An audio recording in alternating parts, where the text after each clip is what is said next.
and I just want to get a quick show of hands. Who likes a good story about a triumph? Struggle that ends in like a great victory, like Rocky. Okay. How about a tragedy? Who likes stuff like Romeo and Juliet, things of that nature. Now, can I get a show of hands? Who likes a good spicy scandal? Like something that's like,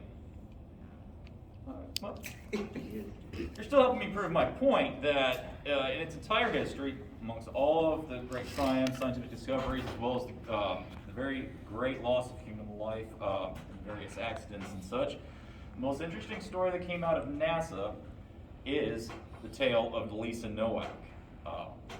We're going to get to know Lisa and exactly what she did and what put her on the map, specifically what helped put Houston on the map for a period during 2007.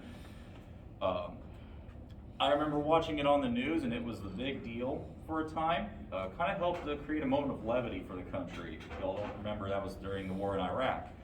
We're going to learn who she was, where she came from, how she became an astronaut, and then we're going to get into the down and dirty about the actual incident she was involved in, and then lastly, but most importantly, the after effects of that incident and how it helped us develop our image of astronauts and ourselves today. So, we'll get into it.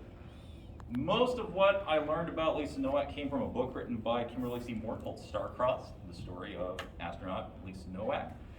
She was born in 1963 in Washington, D.C., and given the time that she was born in, one of the first things she saw growing up was the Apollo 11 moon landing. Helped spark her interest in the space program. She also got to see one of the very first space shuttle launches, and that really made her decide, I'm going in the space program, I'm flying one of those things. So to achieve that, she joined the Naval Academy and was among the first group of women to join the Naval Academy. So as you could imagine, joining an organization where it's mostly men, she was constantly being told, you're a woman, you don't belong here. You're never going to succeed.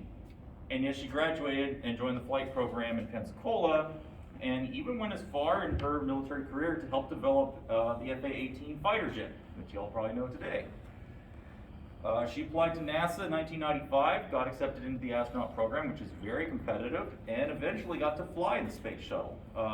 In fact, specialized in operating its robotic arm, and would later help on the ground in mission control in Houston with the installation of the robotic arm on the ISS.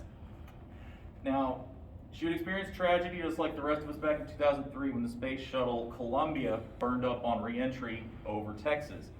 In fact, one of her very good friends died on that flight, and she spent a great deal of time taking care of that colleague's two children. Sadly, kind of at the expense of not being there for her own children. She was actually married at the time to a fellow Navy captain. She achieved the rank of captain in the Navy, which is quite high.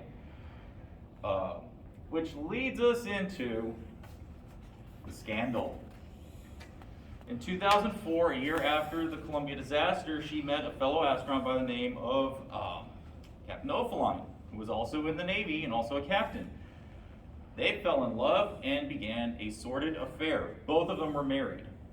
And a few years later, in 2006, O'Fallon's wife would find out about the affair, and he would call it off after his divorce. Lisa didn't quite get the note. She asked him to help keep stuff at his apartment, wanted to hang out with him all the time, even after he got divorced and started seeing a new lady.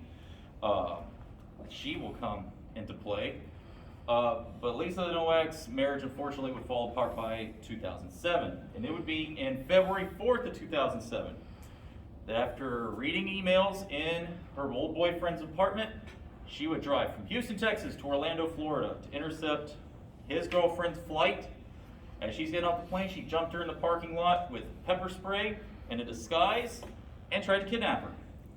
She got away, the victim, lured the police. Police caught Lisa trying to throw away evidence in garbage bags, and she would be charged with attempted kidnapping, battery, and eventually attempted first-degree murder. All these charges, however, would be dropped in a plea deal, and Lisa would not see court or prison time.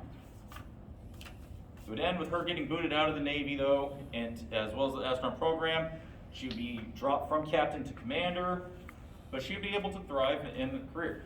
What came of it? Well, astronauts are no longer treated like superheroes. Also, they created a great health program and a code of conduct for astronauts. Some neat things that came out of it. There's an episode of Law & Order, Criminal Intent, about the whole incident, and a whole movie starring Natalie Portman called Lucy in the Sky. So, a quick takeaway for you guys. If something like this could happen to someone great like an astronaut, it could happen to any of us. But it helps us kind of keep our perspective that they're human, we're human. Don't let stressors get to you.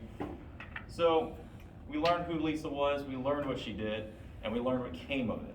And we learned that, hey, it's probably one of the more interesting stories we'll hear about NASA in a while. If not, when Mark Kelly smuggled a gorilla suit onto the International Space Station a couple of years ago and started chasing his crewmates around because they didn't realize he had it. There's a video of it, look it up, it's hilarious. I'd like to thank everybody very much for your time, and I hope you have a wonderful day.